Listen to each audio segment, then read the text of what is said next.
ஹரே கிருஷ்ணா கிருஷ்ணா கிருஷ்ணா ஹரே ஹரே ஹரே ராமா ராம ராம ஹரே ஹரே. குட்டி கதைகள் 63. இதில் அனைவருக்கும் உற்ற நண்பன் யார் என்ற கதை காண்போம்.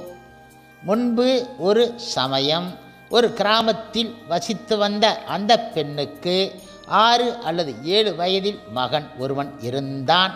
தன் மகன் நல்ல கல்வி பெற வேண்டும் என ஆர்வம் கொண்ட அவள் தன்னுடைய மகனை குருகுலம் ஒன்றில் சேர்த்து விட்டாள். ஆனால் அந்த குருகுலமோ சற்று தொலைவில் இருந்தது. இருந்தபோதிலும் சிரமத்தை பாராமல் அவள் தன்னுடைய மகனை தினந்தோறும் காலையில் அந்த குருகுலத்திற்கு அனுப்பி வைத்தாள். இப்பொழுது சிறுவனும் அந்த குருகுலத்திற்கு தினசரி சென்று வந்தான். அந்த குருகுலத்திற்கு செல்லும் பாதையில் காட்டில் புலி மற்றும் பாம்பு போன்ற கொடிய விலங்குகள் வாழும் அடர்ந்த காடு ஒன்று இருந்தது. சிறுவனாக இருந்ததால் அவன் மிகவும் பயப்பட்டான். ஒரு நாள் அவன் தனது தாயிடம், ஓ அம்மா, அந்த காட்டின் வழியாக செல்ல மிகவும் பயமாக இருக்கின்றது. கொடிய விலங்குகள் அங்கு வாழ்கின்றன. இனிமேல் நான் குருகுலம் செல்ல மாட்டேன் என கூறி அழுதான். இதனை கேட்ட அந்த தாய், ஓ, எதற்காக நீ பயப்படுகின்றாய்? உன்னுடைய நண்பன் கோபாலன் அங்கு இருப்பது உனக்கு தெரியாதா என்ன? உன்னுடைய நண்பன் கோபாலை அழைப்பாயாக, அவன் உடனே உதவிக்கு வருவான். நீ பயப்பட தேவை கிடையாது என்று அவனுக்கு ஆறுதலாக கூறி அனுப்பினாள். ஓ, என்னுடைய நண்பன் அங்கு உள்ளானா என ஆச்சரியத்துடன் வினவிய மகனுக்கு தாய் கூறினாள், ஓ ஆமாம், காட்டு வழியே செல்லும்போது நீ பயப்பட்டால். ஓ கோபாலா, நான் பயமான சூழ்நிலையில் இருக்கின்றேன். நீ எங்கு இருக்கின்றாய்? தயவு செய்து வருவாயாக என கூவி அழைக்க வேண்டும். அவ்வளவுதான் என தைரியம் கொடுத்தாள் தாய். இப்பொழுது சிறுவனும் அவளுடைய அறிவுரைகளை பின்பற்றினான். காட்டு வழி செல்கையில் பயம் வந்தபோது அவன், ஓ நண்பா கோபாலா, என் சகோதரா கோபாலா, எங்கே இருக்கின்றாய் நீ? நான் பயந்து போய் இருக்கின்றேன். தயவு செய்து இங்கு வரவும் எனக்கு உதவி செய்யவும் என்று அழுது அழைத்தான். இப்பொழுது கோபாலும் உடனே அவன் முன் தோன்றி, ஓ இதோ நான் இங்குதான் இருக்கின்றேன், ஏன் நீ பயப்படுகின்றாய் என்று கேட்க சிறுவனும் குருகுலம் செல்ல காட்டு வழியே நான் செல்ல வேண்டி இருக்கின்றது. அந்த காடு முழுவதும் கொடிய விலங்குகள் நிரம்பியதாக இருக்கின்றன என கூறினான். இதை கேட்ட கோபால், பயப்படாதே, என்னுடன் வா என்று தன்னுடன் அழைத்துச் சென்றான். இவ்வாறாக கோபால் தினந்தோறும் சிறுவனுக்கு உதவி செய்து வந்தான்.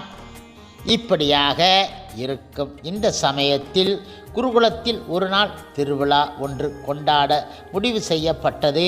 குரு தன்னுடைய மாணாக்கர்களை அழைத்து அனைவரும் ஏதேனும் நன்கொடை அளிக்க வேண்டும் என அறிவித்தார். அந்த சிறுவனும் அவனுடைய தாயாரும் மிக மிக ஏழ்மை ஆனவர்கள். குடும்பத்தில் வேறு யாரும் கிடையாது. அவர்கள் இருவர் மட்டும்தான். அவர்களிடம் எந்த பணமும் கிடையாது. அவனை அழைத்த குரு, ஓ நீ ஏழை, உன்னிடம் பணம் அதிகம் கிடையாது, ஆனால் குறைந்தபட்சம் 50 பைசாக்களாவது கொண்டு வர வேண்டும் என கூறி அனுப்பிவிட்டார். வீடு திரும்பிய சிறுவனும் விழாவிற்கு தான் 50 பைசாக்கள் தர வேண்டும் என குரு கூறியதாக தாயிடம் கூறினான். ஆனால் அவர்களிடம் 1 பைசா கூட கிடையாது. ஓ, எங்களிடம் பணம் ஏதும் கிடையாது என குருவிடம் கூறுவாயாக. நாங்கள் மிக மிக ஏழை, ஆனால் பால் கொண்டு வருகிறேன் என அவரிடம் சொல்வாயாக என தாயார் சிறுவனிடம் கூறினாள். இதனை கேட்ட சிறுவன், யார் நமக்கு பால் தருவார்கள் என்று வினவ, ஓ உனது நண்பன் கோபால் நமக்கு பால் தருவான். அவன் பசுக்களை மேய்க்கின்றான். உன்னுடைய குருவுக்கு தேவைப்படும் அளவிற்கு அவன் பால் தர முடியும். ஆமாம், கோபாலிடம் நீ இதை சொல்வாயாக என்று சிறுவனின் தாயார் உறுதி அளித்தாள். தாய் சொன்னதை ஏற்றுக்கொண்ட சிறுவன், ஆமாம், கோபாலிடம் கட்டாயம் நான் சொல்ல வேண்டும் என முடிவு எடுத்து கொண்டான். அன்று காட்டில் அவன் கோபாலை, ஓ கோபாலா, எங்கு இருக்கின்றாய் நீ என அழைக்க நான் இங்குதான் உள்ளேன் என கூறியவாறு சிறுவன் முன் கோபால் தோன்றினான்.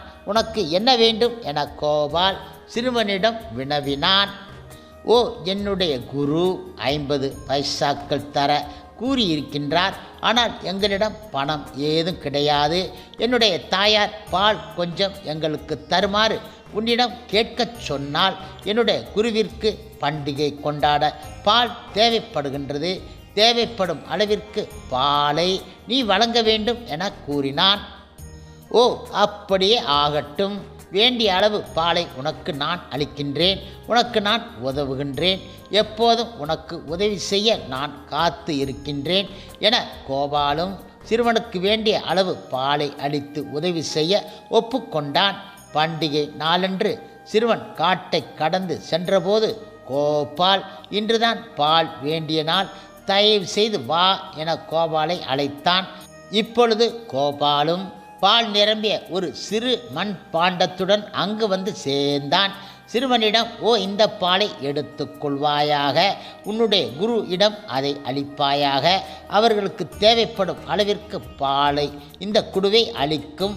இந்த குடுவை என்றுமே காலி ஆகாது என கூறி அந்த மண்பாண்டத்தை சிறுவனிடம் கோபால் கொடுத்தான். இப்பொழுது சிறுவனும் அந்த மண்பாண்டத்தை தன்னுடைய குருவிடம் அளித்தான். பால் கொண்டு வந்த அந்த மண்பாண்டம் மிகச் சிறியதாக இருப்பதைக் கண்ட குரு, ஓ, இந்த பால் மிக மிக குறைந்த அளவு உள்ளது. நிறைய பால் நமக்கு வேண்டும். 10 குடம் பால் அல்லவா நமக்கு வேண்டும். நீ மிகவும் சிறிய மண்பாண்டத்தில் அல்லவா பால் கொண்டு வந்து இருக்கின்றாய் என வருத்தப்பட்டார். ஓ, இல்லை இல்லை, இது என்றுமே காலி ஆகாது. 10 குடங்களையும் நீங்கள் கொண்டு வாருங்கள். இந்த பாண்டத்தில் இருந்து பாலை ஊற்றுங்கள்.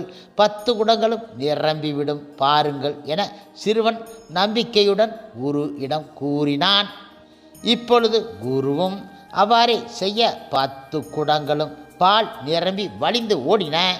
இப்பொழுது ஆச்சரியத்துடன் குரு ஆனவர் சிறுவனிடம், இத்தகைய மண்பாண்டத்தை எங்கிருந்து நீ பெற்றாய் என வினவினார். என்னுடைய நண்பன் கோபால் எனக்கு அளித்தான் என்று சிறுவன் பதிலளித்தான். ஓ, உன்னுடைய நண்பன் கோபாலா? யார் அவன் என மறுபடியும் குரு ஆனவர் சிறுவனை கேட்டார். அதற்கு சிறுவன், ஓ, அவன் காட்டில் வாழ்கின்றான். எனக்கு தேவைப்படும் போதெல்லாம் அவனை அழைப்பேன். எப்போதெல்லாம் நான் பயப்படுகின்றனோ அப்போதெல்லாம் அவனை கோபால் கோபால், ஓ சகோதரனே, ஓ என்னுடைய நண்பா கோபால் என்றெல்லாம் அழைக்க கூறி என்னுடைய தாய் கூறியிருக்கின்றாள். அவனும் அவ்வாறு அழைக்கும் போதெல்லாம் வந்து என் முன் தோன்றுவான். எனக்கு உதவி செய்வான். என்னை பாதுகாப்பான். குருகுலத்திற்கு வழிகாட்டி என்னை அழைத்து செல்வான்.